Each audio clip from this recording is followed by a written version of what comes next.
Welcome back to another video. एक और नया दिन, एक और नई वीडियो लेके आ गया हूँ मैं, आपका दोस्त हर्ष। आई होप कि आप जहाँ भी होंगे, जो भी करेंगे, अच्छा कर रहे होंगे। सो आपको जैसे कि पता है, अभी सावन के दिन, सावन का महीना चल रहा है, तो कई लोग जो है जल लेने जा चुके हैं, कई लोग वापस आ चुके हैं। और जैसे कि मैं भी इस बार, मेरे को ये सौभाग्य मिला है कि मैं भी इस बार सावन में जल लेने जा रहा हूँ। और आज है 21 तारीख और जल हमारा है 23 तारीख का। तो 23 तारीख की मॉर्निंग में हम वापस आ जाएंगे। तो कि मैंने बाइक में ना थोड़े बहुत चेंज करवाए, जिससे हमें जो है रात में रोड पे चलने में दिक्कत ना हो। और बाकी सावन के दिन है तो बारिश होना तो जायज़ सी बात है। अभी 2 घंटे पहले भी बारिश हुई है और काफ़ी अच्छी खासी बारिश हुई है, तो रास्ते में हो सकता है बारिश मिल जाए। तो उस हिसाब से मैंने अपना रेन कोट भी रख लिया। और मैंने बाइक में सुबह पेट्रोल डलवाया था, 1200 रुपये का मैंने पेट्रोल डलवाया था। 13 लीटर पेट्रोल आ गया था उसमें, और फिर भी थोड़ी बहुत जो है बाइक की जो टैंक है वो खाली रह गया था। तो मैंने कहा कि इतना ठीक है, 13 लीटर बहुत होता है, 13 लीटर में काफ़ी बाइक चल जाएगी। और रास्ते में अगर डलवाना पड़ेगा तो हम डलवा लेंगे, उसमें कोई दिक्कत नहीं है। तो अभी मैं ऐसे, मेरा हुरिया भी ख़राब सा है, तो अभी थोड़ी देर बाद मैं चेंज वगैरह करके हम निकलेंगे। और वीडियो में आगे बढ़ने से पहले मैं पहले ही आपको कह देता हूँ कि अगर चैनल पर नए हो तो चैनल को सब्सक्राइब कर देना और लास्ट तक जाना। अगर वीडियो अच्छी लगी हो तो वीडियो को लाइक ज़रूर कर देना, ठीक है। इससे आप हमें क्या है ना, मोटिवेशन मिलता है। और मैं बहुत दिनों बाद वैसे ही शूट कर रहा हूँ, तो मुझे आपकी सपोर्ट की बहुत ज़्यादा ज़रूरत है। तो अभी चलते हैं आगे की तरफ, मैं आपको सारी चीज़ें दिखा दूँगा। अभी चलते हैं। और भाई एक चीज़ बतानी तो रह ही गई थी, मैं आपको बता रहा था कि जैसे मैं ये साल शुरू हुआ था, अभी आधा साल तो लगभग हो गया है, 7वां महीना चल रहा है, अभी आधा बचा है लगभग। तो जैसे मैं आपको बता रहा था कि साल के शुरू में मैं गया था प्रयागराज महाकुंभ में। तो उसके बाद अयोध्या गया मैं अपने भाई के साथ, और उसके बाद दूसरी बार मैं अयोध्या गया था अपने मम्मी पापा के साथ। और बाकी मैं अभी बरसाना होके आया हूँ। तो मैं पहली बार गया था वहाँ पे बरसाना, मैं पहले गया नहीं था बरसाना। उसका मैंने ब्लॉग नहीं डाला है, क्योंकि ब्लॉग में शूट नहीं कर पाया उस टाइम, क्योंकि और भी लोग थे मेरे साथ, तो वो ब्लॉग नहीं आया। लेकिन उसकी रील्स वगैरह मैंने अपने इंस्टाग्राम हैंडल पे डाल रखी हैं। अगर आपने मेरे को इंस्टा पे फॉलो नहीं कर रखा है तो आपको यहाँ पे कहीं पे मेरा यूज़र नेम आ जाएगा, आप वहाँ जाके रील्स वगैरह तो चेक कर ही सकते हो।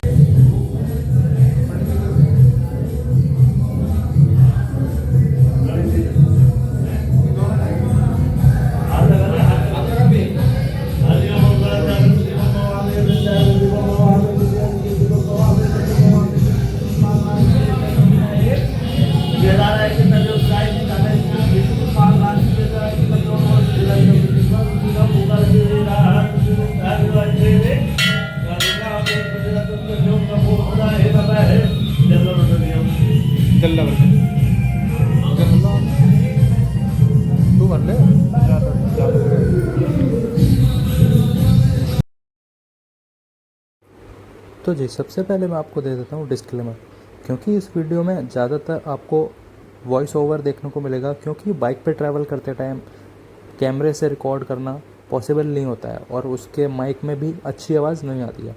For better performance I suggest voice over. So मैं वॉइस ओवर में आपको स्टोरी टेलिंग करता रहूँगा और आप वीडियो को स्मूथली एंजॉय करते रहो। सो घर से हम निकल गए थे शाम को 8 बजे।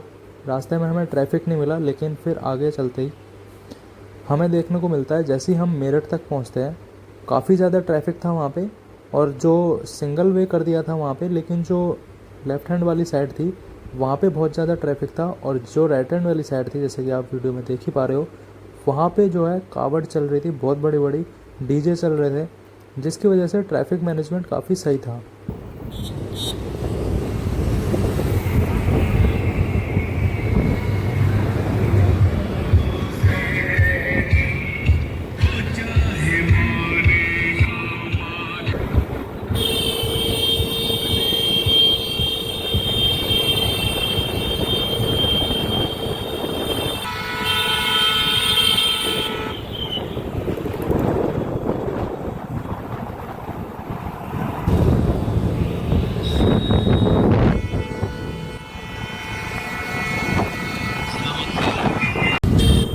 अभी हम चल रहे हैं दिल्ली हरिद्वार एक्सप्रेस वे पे, और यहाँ से हरिद्वार 143 किलोमीटर रह जाता है। और बाकी बीच में आपको रेस्ट करने के लिए थोड़े शिवर टाइप मिल जाते हैं, जहाँ पे आप रेस्ट कर सकते हो। और बात करें इस वाले डीजे की, इस डीजे की आवाज़ मेरे को सचमुच बहुत अच्छी लगी।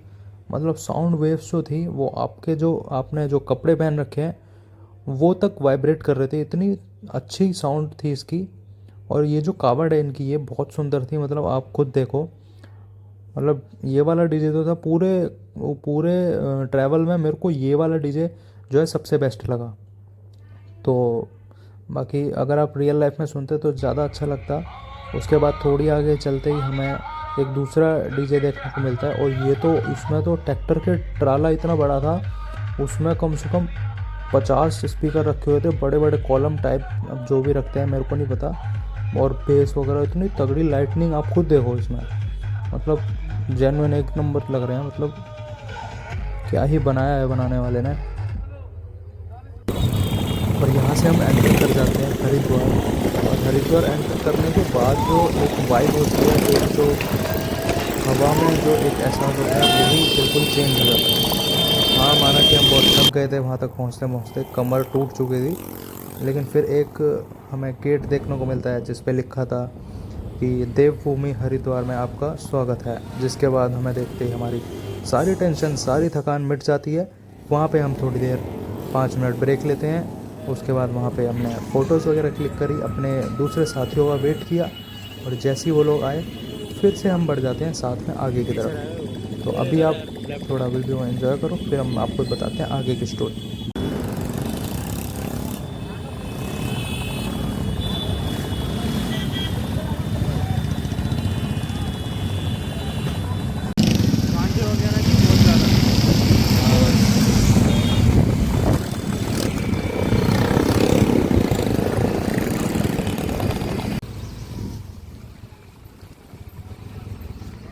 और यही वो पॉइंट है इस वीडियो का, जहाँ पे मुझे भी थोड़ा सा लगा कि हाँ, हम थोड़ा गलत जा रहे हैं। कि हुआ क्या कि आगे जो है एक रेलवे क्रॉसिंग थी, और वहाँ पे बहुत ज़्यादा ट्रैफिक था। सो हमने क्या किया, राइट में एक खेत के बीच में जो सड़क थी उस पर हमने अपनी बाइक मोड़ दी, ताकि हम ट्रैफिक से बच जाएं और थोड़ा जल्दी पहुँच जाएँ। लेकिन हुआ क्या कि अभी हम रुके हुए हैं, इससे थोड़ी ही आगे बहुत ज़्यादा पानी भरा हुआ था। अभी जो आप देख रहे हो इससे भी डबल पानी था वहाँ पे। तो हमने उसमें ना जाने का डिसाइड किया, और हम वहाँ से अपनी बाइक वापस मोड़ के नॉर्मल जो रेलवे क्रॉसिंग वाला रोड था उस पे आ गए, और फिर वहाँ से हमने कंटिन्यू किया, क्योंकि रिस्क लेने का कोई फ़ायदा नहीं है। पानी का प्रेशर जो है बहुत ज़्यादा था, और ये मैं बताऊँ कि ये गंगा नदी का ही पानी है जो कि ओवरफ्लो होकर खेतों में आ रहा है।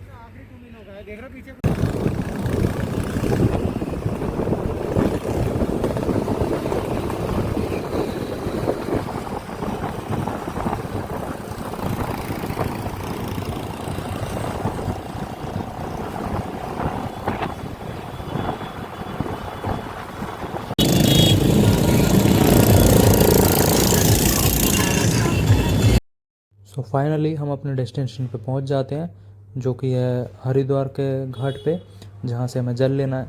तो बाइक हमने पार्किंग में लगा दी थी, और बाइक का चार्ज था 100 रुपये पर बाइक।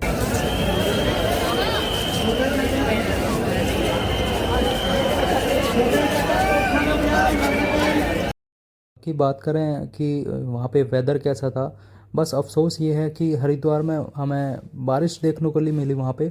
और जैसे जैसे दोपहर दिन चलता बढ़ता जा रहा था, ह्यूमिडिटी बढ़ती जा रही थी, जिसकी वजह से पसीने बहुत ज़्यादा आ रहे थे। और बात यहाँ पे करते हैं साफ़ सफाई की। तो जहाँ पे जो है आपको पता ही है कि बड़ी नंबर्स में पीपल्स होंगे, जनसंख्या होगी, वहाँ पे साफ़ सफाई थोड़ी मुश्किल ही हो जाती है।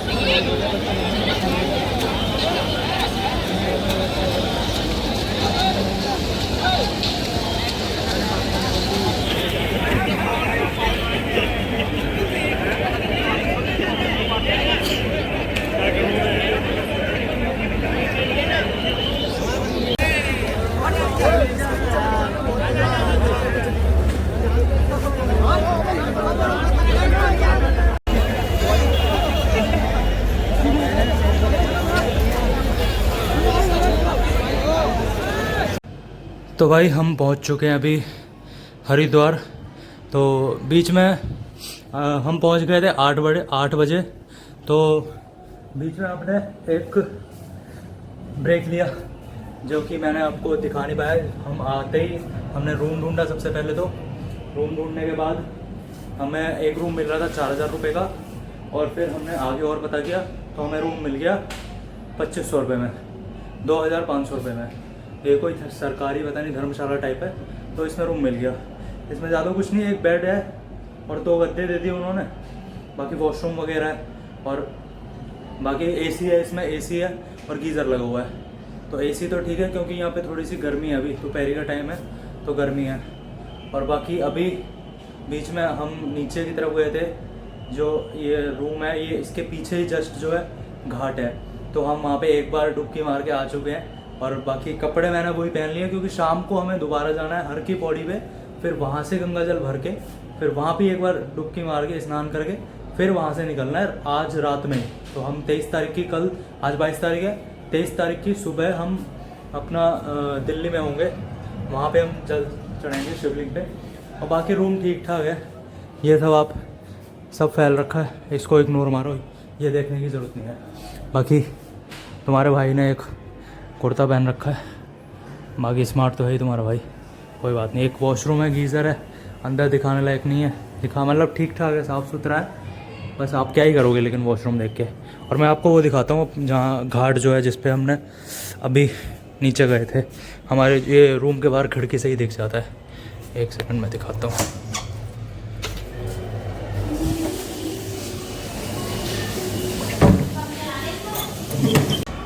आप एक बार ना इस विंडो से आप व्यू चेक करो, कितना पूरा एकदम क्लियर व्यू आ रहा है। आप सामने, हाँ वो शिव जी की मूर्ति, एक ये कोई सा तो पुल है, ब्रिज है कोई सा, और यहाँ पे एक छोटा सा रिवर क्रॉस करने के लिए, बाकी सब नीचे नहा रहे हैं भाई सब एकदम। अभी हम नहा के आए हैं नीचे, बहुत ठंडा पानी था, मतलब एकदम ना माइंड फ्रेश हो गया, जो थकान थी सारी निकल गई। और आगे आप देखो कितना अच्छा व्यू आ रहा है, सामने एक ब्रिज, उसके पीछे पहाड़, नीचे नदी और ऊपर देखो क्लाउड, मतलब एक नंबर। और इधर भी देखो पूरे हिमालयन जो रेंज है वो सारी दिख रही है यहाँ पे, हिमालयन रेंज ही है शायद, मेरे को तो इतनी नॉलेज नहीं है, बाकी मैं ठीक बता रहा हूँ जहाँ तक मेरे को लगता है। और बाकी नीचे आप मार्केट देख सकते हो, यहाँ पे ही लोग अपना कपड़े चेंज वगैरह कर रहे हैं। और अगर आप बोतल लाना भूल गए हो गंगा जल भरने के लिए, तो बोतल यहाँ से ले सकते हो, 100-150 रुपये की है, जो कि ज़्यादा भी नहीं है। और बाकी साइज़ के ऊपर डिपेंड करता है, आपको जो अच्छी लगे आप उस हिसाब से ले सकते हो। बाकी अभी चलते हैं नीचे की तरफ, दोबारा आपको दिखाता हूँ। बाकी आप बीच बीच में शॉट एंजॉय करते रहो। चलते हैं अभी नीचे की तरफ, बाकी आगे तो दिखाता हूँ।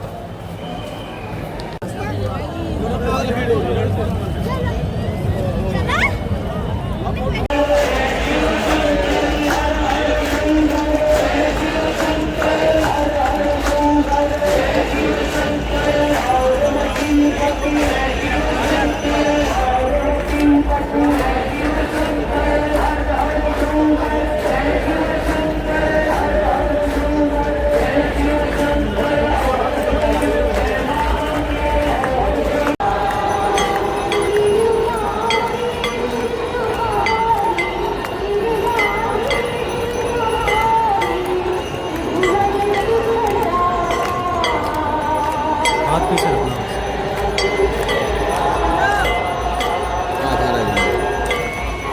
नहीं मैं बता रहा हूँ।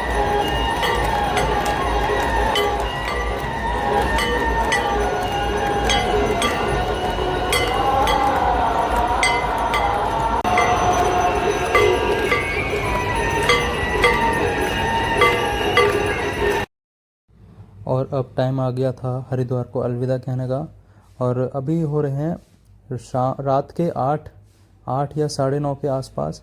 और हमने स्नान करके हर की पैड़ी से गंगा जल अपने बोतल्स में भर लिया, जो कि हमने वहीं से ख़रीदी थी। और वहाँ से निकलते ही हमें जो है ट्रैफिक देखने को मिला था, बहुत ज़्यादा ट्रैफिक था। और जैसे ही हमने हरिद्वार क्रॉस कर लिया, जैसे ही हम हरिद्वार एग्ज़िट कर गए, वहाँ पे जो है ट्रैफिक जो है बिल्कुल मतलब 5% रह गया होगा, सारा ट्रैफिक जो है दूसरी साइड शिफ्ट कर दिया था। और जो है इसमें अच्छी चीज़ ये होती है बाइक के साथ कि हम बाइक को उठा के डिवाइडर के कभी इस तरफ रख सकते हैं, कभी दूसरी तरफ। जिस तरफ ट्रैफिक कम है हम बाइक को उठा के दूसरी तरफ रख सकते हैं, हम कार वगैरह के साथ ऐसा नहीं कर सकते हैं। तो बाइक के साथ जो है ये एक अच्छी चीज़ रहती है, जैसे ट्रैफिक कम दिखा हम बाइक को उधर ही चढ़ा दो, उधर ही हाथ से उठा के वहीं पर रख दो, ये चीज़ अच्छी रहती है। और बाकी यहाँ पे एक हाईवे बन रहा था तो धूल मिट्टी बहुत ज़्यादा थी। और ये एरिया है मेरठ का, और लेफ़्ट हैंड साइड में आप देख सकते हो सारे ट्रक डीजे सब कुछ वहीं पे ऐसे जंक्शन बना लिया है, सब खड़े हैं एक से चिपक के एक। और बहुत बड़े बड़े डीजे थे। ये तो ट्रकों में, ये तो बहुत छोटे छोटे हैं, और ट्रालों में, ट्रैक्टरों के ट्रालों में इतने बड़े बड़े डीजे थे। आपने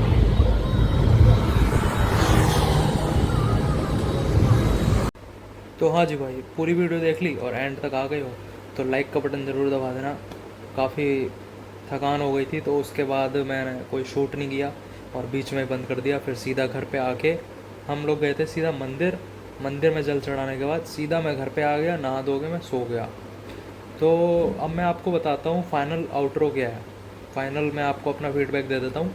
भाई देखो, मज़ा तो बहुत आया, लेकिन शरीर जो टूट जाता है ना बाइक पे बैठने के बाद, 400 किलोमीटर आना, 400 किलोमीटर जाना, फिर वहाँ पे चलना, फिर नदी में वहाँ पे नहाना, तो ना बहुत बहुत ज़्यादा मतलब मुश्किल हो जाता है।